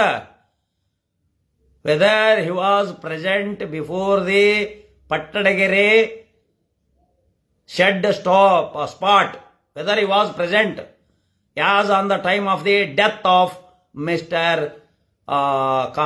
ರೇಣುಕಾ ಸ್ವಾಮಿ. ರೇಣುಕಾ ಸ್ವಾಮಿ ಸಾಯುವ ಹಾಗೆ ಹೊಡೆಯುವಾಗ ದರ್ಶನ್ ಅಲ್ಲಿರಬೇಕು, ಇಲ್ಲ ದರ್ಶನ್ ಹೊಡೆದು ಕೊಂದಿರಬೇಕು. ಅವಾಗ ಮಾತ್ರ 302 ಅಂತ ಹೇಳಬೇಕು. ಇವನು ಬೋಳ್ದೆಲಿ ರಂಗ, ಬೋಳ್ದೆಲಿ ಮಂಗ, ಇವನು ಕುಂಟೆಬೆಲ್ಲಿ ಶೆಟ್ಟಿ, ಈ 3 ಜನ ಅದರಲ್ಲ. ಈ 3 ಜನ ತ್ರಿಮೂರ್ತಿಗಳು, ಆಹಾಹಾ, ಬ್ರಹ್ಮ ವಿಷ್ಣು ಮಹೇಶ್ವರ 3 ಜನ ನೀವು ಆಗಿಬಿಟ್ಟಿದ್ರೆ ಈ ಕುಡುಕ್ಲಿ ಇವತ್ತ ತಗೊಂಡು ಒಯ್ದು ಬಿಡ್ರಪ್ಪ. ಯಮಲೋಕಕ್ಕೆ ಒಯ್ದು ನರಕಕ್ಕೆ ಹಾಕ್ರಿ. ಕಾಯಿಗೆ ಗುಬ್ಬಿ ಹದ್ದು ಕಚ್ಚ ಅಂತ ಹಾಕ್ರಿ, ಇಲ್ಲ ಕುದಿಯ ನೀರಾಗ ಹಾಕ್ರಿ, ಕುದಿಯ ಎಣ್ಣೆಗೆ ಹಾಕ್ರಿ, ಅಷ್ಟು ಹಿಂಸೆದೊಳಗೆ ಹಾಕಿಬಿಡ್ರಿ ಕುಡುಕ್ಲಿನ ಅಂತ ಅಂದ್ಬಿಡ್ತಿದ್ರು ಇವರು, ಈ ಬ್ರಹ್ಮ ವಿಷ್ಣು ಮಹೇಶ್ವರ. ಕುಂಟೆಬಿಲ್ಲಿ ಆ ರಂಗಂತೂ, ಕುಂಟೆಬಿಲ್ಲಿ ಆ ಶೆಟ್ ಅಂತೂ ಅಬ್ಬಬ್ಬ, ನಾನು ಸಿಕ್ಕರೆ ಹಿಂಗೆ ಹೊಡಿತಾರ ಅವ್ರು 3 ಮಂದಿ ನನ್ನ. ಲೇ ನೀವಲ್ಲ, ನಿಮ್ಮಂತರ ಲಕ್ಷಾಂತರ ಮಂದಿ ಬಂದರೂ ನನ್ನೊಂದು ಕೂದಲೇನು ಮಾಡೋಕ್ಕಾಗಲ್ಲ. Because we are the advocates. ನಾವು ಲಾಯರ್ಗಳು, ಸಮಾಜವನ್ನು ತಿದ್ದುವವರು, ಸಮಾಜದಲ್ಲಿ ಶಾಂತಿಯನ್ನು ಸ್ಥಾಪಿಸುವವರು. ನಮ್ದು ಏನಿದೆ ನೋಬಲ್ ಪ್ರೊಫೆಷನ್ನು, ಇದು ಕಪ್ಪು, ಕೆಟ್ಟದ್ದನ್ನು ಪ್ರತಿಭಟಿಸೋದು ವೈಟು. ಈ ಸಮಾಜದಲ್ಲಿ, ಈ ಜಗತ್ತಿನಲ್ಲಿ ಶಾಂತಿಯನ್ನು ಸ್ಥಾಪಿಸುವವರು. ಶಾಂತಿ, ಸತ್ಯ, ಶಾಂತಿ, ಅಹಿಂಸೆಯಾಗಂತ ಮಹಾತ್ಮ ಗಾಂಧೀಜಿ ಫೋಟೋವನ್ನು ಕೋರ್ಟ್ನಲ್ಲಿ ಹಾಕ್ಕೊಂಡ್ರು ನಾವು. ನಾಚಿಗೆ, ಮಾನ, ಮರ್ಯಾದೆ ಏನಾರ ಐತೆ ನಿಮಗೆ? ಏನಂಗೆ ಸಮಾಜಕ್ಕೆ ತಪ್ಪು ಸಮಸ್ಯೆಯನ್ನು ಕೊಡ್ತಾ ಇದ್ದೀರಾ? ನಿಮ್ಮ ಮನೆಗೆ, ರಂಗನ ಮನೆಗಾಗಲಿ, ಅಜಿತ್ನ ಮನೆಗಾಗಲಿ, ಈ ಶೆಟ್ಟಿ ಮನೆಗಾಗಲಿ ಯಾವನಾರ ಮರ್ಡರ್ ಮಾಡಿ ಹಿಂಗೆ ಸಿಕ್ಕಂಡಿದ್ರೆ ಹಿಂಗೆ ಹೇಳ್ತಿದ್ರೆ ನೀವು? ಅದೇ ಪವಿತ್ರ ಗೌಡ ನಿಮ್ಮ ಮನೆಗಾಗಿದ್ರೆ ಹಿಂಗೆಲ್ಲ ಹೇಳ್ತಿದ್ರೆ ನೀವು? ಲಿಪ್ಸ್ಟಿಕ್ ರಾಣಿ, ಆ ರಾಣಿ, ಈ ರಾಣಿ ಅಂತ ನಾಚಿಕಾಗಲ್ಲ ನಿಮಗೆ? ಆದ್ರಿಂದ ಈ ಚಾರ್ಜ್ ಶೀಟ್ನಲ್ಲಿ ಏನೂ ಇಲ್ಲ. 4,500 ಪೇಜ್ ಅಲ್ಲ, ಇವ್ರು 20,500 ಪೇಜ್ ಹಾಕಿದ್ರು ಏನೂ ಆಗೋದಲ್ಲ. ಅಬ್ಬಬ್ಬಾ ಅಂದ್ರೆ 324 ಅಂದ್ರೆ ಅಸಾಲ್ಟು ಅಥವಾ grievous assault, sudden and grave provocation ಅಂತೇಳಿ ಅಸಾಲ್ಟ್ ಕೆಳಗೆ 324. ರಾಣೆಬೆನ್ನೂರಾಗ ಪೊಲೀಸ್ ಸ್ಟೇಷನ್ ಮುಂದೆ ಒಂದು ಮರ್ಡರ್ ಆಗಿತ್ತು. ಅದರಲ್ಲಿ ಪೊಲೀಸ್ ಬ್ಯಾನೆಟ್ ತಗೊಂಡು ಚುಚ್ಚಿದ ಒಂದು ಉದಾಹರಣೆ ಹಿಂದದು 85ರಾಗ ನಾನು ಹೊಸ ಲಾಯರ್ ಆಗಿದ್ದೆ. ಅದರಲ್ಲಿ ಲೋವರ್ ಕೋರ್ಟ್ನಲ್ಲಿ ಕನ್ವಿಕ್ಷನ್ ಆಯಿತು. ಹೈಯರ್ ಕೋರ್ಟ್ನಲ್ಲಿ ಸಡನ್ ಅಂಡ್ ಗ್ರೇವ್ ಪ್ರೊವೊಕೇಶನ್ ಅಂತ ಹೇಳಿ 3 ವರ್ಷ ಇಂಪ್ರಿಸನ್ಮೆಂಟ್ ಮಾಡಿ 326 ಕೆಳಗೆ ಅವನಿಗೆ ಕನ್ವಿಕ್ಷನ್ ಮಾಡಿ ಮತ್ತು ಅಲ್ಲಿ ಜೈಲಿನಲ್ಲಿದ್ದಂಥ ಒಂದು ಇದನ್ನು ಸೆಟಪ್ ಮಾಡಿ ಬಿಡುಗಡೆ ಮಾಡಿದರು. ಜೈಲಿನಲ್ಲಿ ಎಷ್ಟು ದಿವಸ ಇರ್ತಾರೆ ಅದನ್ನು ಸೆಟಪ್ ಮಾಡಿ ಬಿಡುಗಡೆ ಮಾಡಿದರು. ಈ ರೀತಿಯಾದಂಥ ಉದಾಹರಣೆಗಳು ಅಲ್ಲಿ ಆಲ್ ಆರ್ ಸಡನ್. ನಾವು ರೇಣುಕಾ ಸ್ವಾಮಿ ಕರ್ಕೊಂಬಂದದ್ದು ಅವನು ಕೊಲೆ ಮಾಡ್ಬೇಕಂತ ಉದ್ದೇಶ ಇದ್ದಲ್ಲ. ಇಲ್ಲಿ 364A ಬರೋದಲ್ಲ. 364A kidnap for ransom ಅಂತ ಇದೆ. ರ್ಯಾನ್ಸಮ್ ಅಂದರೆ ಅಮೌಂಟು, ಅವನ ಹತ್ರ ಏನಾದರೂ ಬ್ಲ್ಯಾಕ್ ಮೇಲ್ ಮಾಡಿ ಹಣ ಹೊಡೆಯೋದು, ಆ ಸೆಕ್ಷನ್ ಅದು. ಪವಿತ್ರ ಗೌಡ ಅವ್ನು ಕಿಡ್ನಾಪ್ ಮಾಡಿಸಿದ್ರು, ರೊಕ್ಕ ಹೊಡೆಯಕ ಮಾಡಿಸಿದ್ಲು ಅಂತ ಎಲ್ಲಿದೆ? ಯಾಕೆ ಮಾಡಿಸಿದ್ಲು ಅಂತ ಏನು ಹೇಳಿದ? ಎಲ್ಲಿದೆ ಎವಿಡೆನ್ಸ್ ಇದೆಯಾ?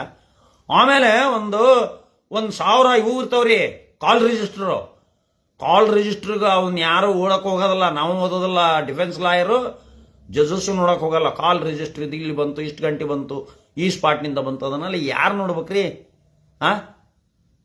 ಒಂದು 500,000 ಪೇಜು ಎಲ್ಲರ ಮೊಬೈಲ್ನವ ಕಾಲ್ ರಿಜಿಸ್ಟರ್ ಕಲೆ ಹಾಕಿರ್ತಾರ, ತಗೊಂಡಿರ್ತಾರ. ಅವ್ರು ಪಟ ಕಂಪ್ಯೂಟರ್ನಾಗ ಹೊಡೆದು ಕೊಡ್ತಾರ. ಅವರು ಯಾರು ಇದರ ಏರ್ಟೆಲ್ನಾಗಲಿ ಯಾವ ಇದು ಕಂಪ್ನಿ ಇದೆಯಲ್ಲ, ಮೊಬೈಲ್ ಕಂಪ್ನಿ, ಆ ಮೊಬೈಲ್ ಏರ್ಟೆಲ್ ಇರಲಿ ಯಾವಾರ ಇರಲಿ, ಆ ಕಂಪ್ನಿಗಳು ಪಟ ಸ್ಟೇಟ್ಮೆಂಟ್ಸ್ ತೆಗೆದು ಕೊಡ್ತಾರೆ. ಈ ಫೋನು ಇಷ್ಟು ಗಂಟೆದ ಇಲ್ಲಿ ಹೋಗೈತಿ, ಇಷ್ಟು ಗಂಟೆಗೆ ಮಾತಾಡಿದ್ದಾರೆ, ಇಷ್ಟು ಮಾತಾಡಿದ್ದಾರೆ, ಈ ನಮ್ಮವನ್ನ ತೆಗೆದ್ರೆ ಯಾರು ಕೊಟ್ಟಾಗ ಎಷ್ಟು ಗಂಟೆ ಮಾತಾಡಿದ್ರೆ ಎಲ್ಲ ಸಿಗ್ತವೆ. ಅವೆಲ್ಲ those are all not the material evidence not to prove the 302. Murder ಮಾಡಿದ್ದಾನೆ, ದರ್ಶನ್ ಮಾಡಿದ್ದಾನೆ. ಆಮೇಲೆ ಏವನ್ ಮಾಡಿದ್ರು ಅಂದ್ರೆ ಅದ್ರಾಗ ಏನು ಅರ್ಥ ಇಲ್ಲ. A2 ಮಾಡಿದ್ದಾರೆ ಅಂದ್ರೆ ಏನು ಅರ್ಥ ಇಲ್ಲ. A17 ಮರ್ಡರ್ ಮಾಡಿದಾನಂದ್ರೆ ಅವನಿಗೆ ಶಿಕ್ಷೆ ಆಗ್ತದೆ. A1 ಏನಲ್ಲ. ಗ್ರಾವಿಟಿ ಕೋರ್ಟ್ನಲ್ಲಿ ಎವಿಡೆನ್ಸ್ ಗ್ರಾವಿಟಿ ಯಾರ ಮೇಲೆ ಬರ್ತದೆ ಅದನ್ನ ಇನ್ಸರ್ಟ್ ಮಾಡ್ತಾರೆ ಜಜಸ್. ಕೋರ್ಟ್ನಲ್ಲಿ ಯಾರು ಹೇಳಿಲ್ಲ, ಕೋರ್ಟ್ನಲ್ಲಿ ದರ್ಶನ್ ಏನು ಮಾಡಿದ್ ನಾ ನೋಡಿಲ್ಲ ಅಂದ್ರೆ ಏನು ಮಾಡೋರು ಇವರು? ಪೊಲೀಸರ ಮುಂದೆ ನಿಂಗೆ ಸ್ಟೇಟ್ಮೆಂಟ್ ಕೊಟ್ಟಿದೆಯಲ್ಲ. ಇಲ್ಲ ರೀ, ಪೊಲೀಸರ ಮುಂದೆ ನಾ ಯಾವುದೇ ಹೇಳಿಕೆ ಕೊಟ್ಟಿಲ್ಲ, ನಾನು ಹೋಗೇ ಇಲ್ಲ, ನಾನು ಸ್ಟೇಟ್ಮೆಂಟ್ ಅವರನ್ನ ರೆಡಿ ಮಾಡ್ಕೊಂಡಿರ್ಬೇಕು, ನನಗೆ ಗೊತ್ತಿಲ್ಲ. ಪಂಚನಾಮದ ಹೇಳ್ತಾನ, ಸೈನ್ ತೊಗೊಂಡಿರ್ತಾರೆ ಪಂಚನಾಮ. ಮಹಾಜರ್ ಏನೇನು ಮಾಡಿದಾರೆ ಏನೇನು ಬರ್ಕೊಂಡು ನನಗೆ ಗೊತ್ತಿಲ್ಲರಿ, ಸೈ ತೊಗೊಂಡ್ರು, ಫೋಟೋದ ನಿಲ್ಲು ಅಂದ್ರೆ ನಿಂತೆ. ಅದೇನು ಮಾಡಿದಾರೆ, ಅದು ಏನು ಸೀಸ್ ಮಾಡ್ಕೊಂಡ್ರೆ ಯಾವುದೇ ಗೊತ್ತಿಲ್ಲ ಅಂತಂದು ಸಾಮಾನ್ಯವಾಗಿ ನನ್ನ ಎಲ್ಲ ಕೇಸುಗಳಲ್ಲಿ ಸಾಮಾನ್ಯವಾಗಿ ಹೇಳಿದ್ರು ಕೂಡ ಸಿಕ್ಕಂತಾರೆ. ನಾನು ಪ್ರಶ್ನೆ ಕೇಳ್ತಾನೆ, ಇದು ಪೊಲೀಸರು ಏನಾದರೂ ಬರ್ದದ್ದಿತ್ತನಪ್ಪ ಅಂತ ಕೇಳಿದ್ರೆ ಇಲ್ರಿ ನಾನು ನೋಡಲಿಲ್ಲ ಅಂತ. ಮತ್ತೆ ನಕಾಶ ಪಕಾಶ ಹಾಕಿದಾರಲ್ಲ ಪೊಲೀಸರು, ಇಲ್ರಿ ಅದೆಲ್ಲ ಸೈ ತಗೊಂಡ್ರು, ಅದು ಆಫೀಸ್ನವ ಹಾಕ್ಕೊಂಡಾರ ನಕಾಶನ ಅಂತ ಹೇಳ್ತಾರೆ. ಮತ್ತೆ ನಿನ್ನ ಮುಂದೆ ಏನಾರ ಸೀಸ್ ಮಾಡಿದ್ರ ಅಂತ ಕೇಳಿದ್ರೆ ಯಾ ಸೀಸರ್ ಏನು ಗೊತ್ತಿಲ್ಲರಿ ಸರ್, ಪೊಲೀಸರು ಕರೆದ್ರು, ಅಲ್ಲಿ ಹೊಂಟಿದ್ದೆ, ಸೈನ್ ಮಾಡು ಅಂದ್ರೆ ಮಾಡಿದೆ ಅಂತಾರೆ. ಸೊ ಇವರವು ಏನು 50-60 ಮಹಾಜರ್ ಸೀಸರ್ ಪಂಚನಾಮ ಮಾಡಿದಾರಲ್ಲ, ದೋಸ್ ಆರ್ ಆಲ್ ಪ್ರಾಬ್ಲಮ್ಸ್. ಒಂದು ಸೋಕಾಲ್ಡ್ SC/ST ಕೇಸ್ನಾಗ ಗೌರ್ಮೆಂಟ್ ಪಂಚರ್ನ ಹಾಕಿರ್ತಾರೆ ನೌಕರದಾರರು. ಒಬ್ಬ ನೌಕರದಾರ ನನ್ನ ಕೇಸ್ನಾಗ SC/ST ಕೇಸ್ನಾಗ ಏನ್ ಮಾಡ್ಯಾನ ಅಂದ್ರೆ, ಅಲ್ಲಿ ನೌಕರಿ ಒಳಗ ಕರೂರಿನಿಂದ ಅವನ ಮಾಸ್ತರ KPM ಪೊಲೀಸ್ ಸ್ಟೇಷನ್ ಬಂದು ಸೈನ್ ಮಾಡ್ಬೇಕಾದ್ರೆ ಅಲ್ಲಿ ನಾನು ಹಿಂಗಿಂತ ಡ್ಯೂಟಿ ಹೋಗ್ತಾನೆ ಅಂತ ಹೇಳಿಲ್ರಿ ಅವ.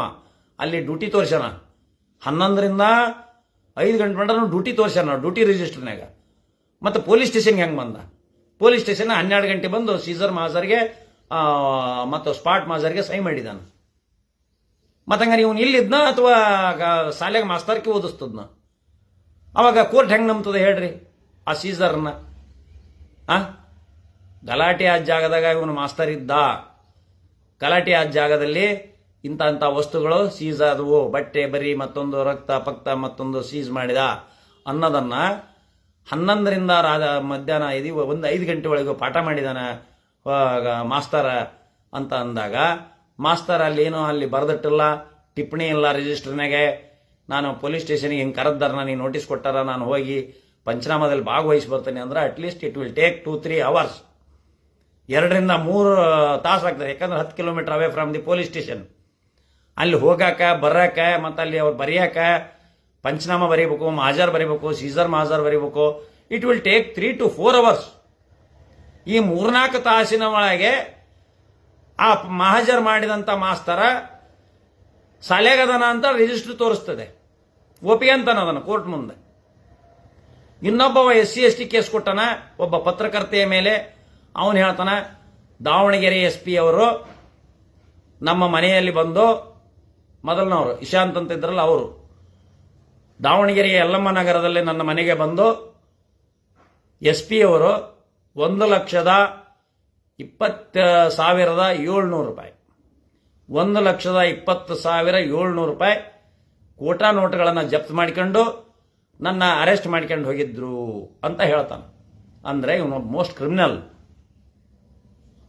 ಅಂತಾರದರ್ರಿ. ಅವನು ಒಪ್ಪಿಕೊಂಡದಾನ ಅಪರಾಧನ. ಅವನ ಮೇಲೆ ಅದು ಫೇಕ್ ಕೌಂಟರ್ ಫೀಟ್ ನೋಟಿನ ಕೇಸ್ ಇದೆ. ಈಗ ಅದನ್ನ ಮಾನ್ಯ ಸ್ಪೆಷಲ್ ಕೋರ್ಟ್ ಮುಂದೆ ಎವಿಡೆನ್ಸ್ ಹೇಳಿದಾನೆ ವಿಟ್ನೆಸ್ ಬಾಕ್ಸ್ನಾಗ. ಅದು ಸರ್ಟಿಫೈ ಕಾಪಿ ನನ್ನ ಹತ್ರ ಇದೆ. ಅದನ್ನ ಈಗ ಹೋಗಿ SP ಅವರು ದಾವಣಗೆರೆಗೆ ಹೋಗಿ ಕೊಡ್ತೀನಿ ಈಗ, ಅಥವಾ ಕೋರ್ಟಿಗೆ ಕೊಡ್ತೀನಿ ನಾನು ಹಾಜರಾಗಿ. ಕೋರ್ಟಿಗೆ ಕೊಟ್ರೆ certainly he admitted that he got 1,20,700 ಕೋಟಾ ನೋಟುಗಳು ಅವನ ಮನೆಯಲ್ಲಿ ಅವನ ಪೊಸೆಷನ್ನಾಗ ಇದ್ವು ಅಂತ ಒಪ್ಕೊಂಡದಾನ ಕೋರ್ಟ್ನಾಗ. ಇದು ಎವಿಡೆನ್ಸ್, ಅಡ್ಮಿಸಿಬಲ್ ಎವಿಡೆನ್ಸ್. ಕೋರ್ಟ್ನಾಗ ಹೇಳಿದಾನೆ ಅಂದ್ರೆ ಸೈನು ಮಾಡಿದಾನೆ, certify copy ತಗೊಂಡದಾನೆ.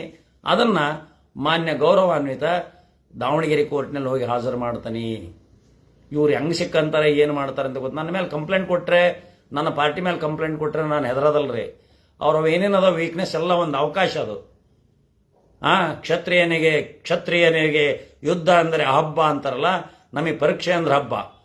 Nagaraj ಕುಡುಕ್ಲಿಗೆ criminal case ನಡೆಸೋದು ಅಂದ್ರೆ ಒಂದು ಹಬ್ಬ ನನಗೆ. It is not the heavy work, it is an amusement. It is an amusement. Criminal case ನಡೆಸೋದು ಒಂದು ಹಬ್ಬ ರೀ, ಅದು ಖುಷಿ. ಅದು ಪೊಲೀಸರನ್ನ ಕ್ರಾಸ್ ಮಾಡೋದು ಅಂದ್ರೆ ಒಂದು ಖುಷಿ ಅದು.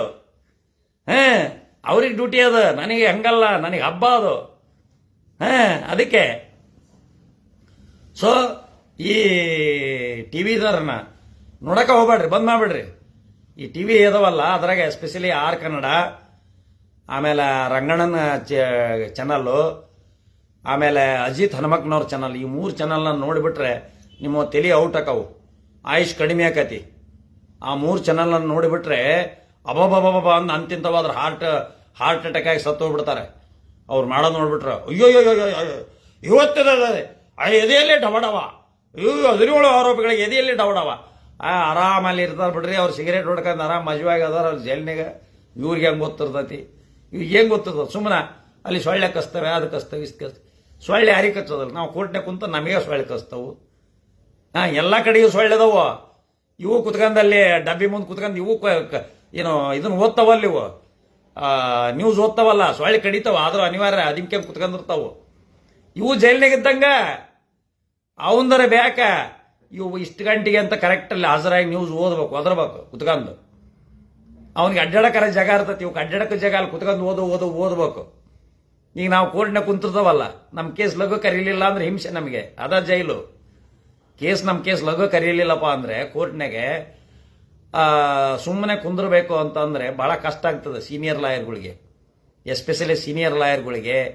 ಜೂನಿಯರ್ ಇರಲಿ ಸೀನಿಯರ್ ಇರಲಿ, ಕೇಸ್ ಲಘು ಕರೀಲಿಲ್ಲ, ಅಲ್ಲಿ 2-3 ತಾಸು ನಾ ಕೇಸ್ಗೆ ವೇಟ್ ಮಾಡ್ಕೊಂಡು ಸ್ಪೆಂಡ್ ಮಾಡ್ಬೇಕಪ್ಪ ಅಂದ್ರೆ ದಟ್ ನಥಿಂಗ್ ಬಟ್ ಜೈಲ್. ಹಿಂಗಿದೆ. ಯಾರಿಗೂ ಬುದ್ಧಿವಂತರಿಗೆ ಟೈಮನ್ನು ವೇಸ್ಟ್ ಮಾಡಲಿಕ್ಕೆ ಮನಸ್ಸಿರೋದಿಲ್ಲ. ಸೊ ಆ ಕಾರಣ ಏನು ಕನ್ನಡಕ್ಕಾಗಿ ಇನ್ನು ಹಲವಾರು ಸಿನಿಮಾ, ಇಷ್ಟೊತ್ತಿಗೆ 3 ಸಿನಿಮಾ ಬರ್ತಿದ್ದು, ಇದೆಲ್ಲ ನಮ್ಮ ಕನ್ನಡಿಗರಿಗೆ ಅನ್ಯಾಯ ಆಗಿದೆ. ಈ ಒಬ್ಬ ರೇಣುಕಾ ಸ್ವಾಮಿ ಅನ್ನೋರು ಈ ರೀತಿ ಮಾಡೋದ್ರಿಂದ, ಸೋಷಿಯಲ್ ಮೀಡಿಯಾದಲ್ಲಿ ಈ ರೀತಿ ಅಶ್ಲೀಲವಾದಂಥ ಮೆಸೇಜ್ಗಳನ್ನು ಹರಿಬಿಡೋದ್ರಿಂದ, ಅಶ್ಲೀಲವಾದಂಥ ವಿಷಯಗಳನ್ನು ಹರಿಬಿಡೋದ್ರಿಂದ ಇಂತಹ ದುರಂತಗಳು ಸಂಭವಿಸಬಹುದು. ಆದ್ದರಿಂದ ದಯಮಾಡಿ ಯಾರು ಹೆಣ್ಮಕ್ಳಿಗೆ, ಎಸ್ಪೆಷಲಿ ಹೆಣ್ಮಕ್ಳಿಗೆ, ಆ ಹಿಂದೂ ಸಂಘಟನೆದವ್ರದ್ದು ಒಂದು ಅಪ್ರಿಷಿಯೇಟ್ ಮಾಡ್ತಾನೆ ನಾನು. ಹಿಂದೂ ಸಂಘಟನೆದವರು ಈ ಹೆಣ್ಮಕ್ಳು ಫೋನ್ ಮಾಡಿದರೆ ಮಾತಾಡಲ್ಲ, ಕಟ್ ಮಾಡಿಬಿಡ್ತಾರೆ. ಅವ್ರದ್ದು ಅದೊಂದು ಥಿಯರಿ ಇದೆ, ಹೆಣ್ಮಕ್ಳಿಗೆ ಬೈಯೋದು.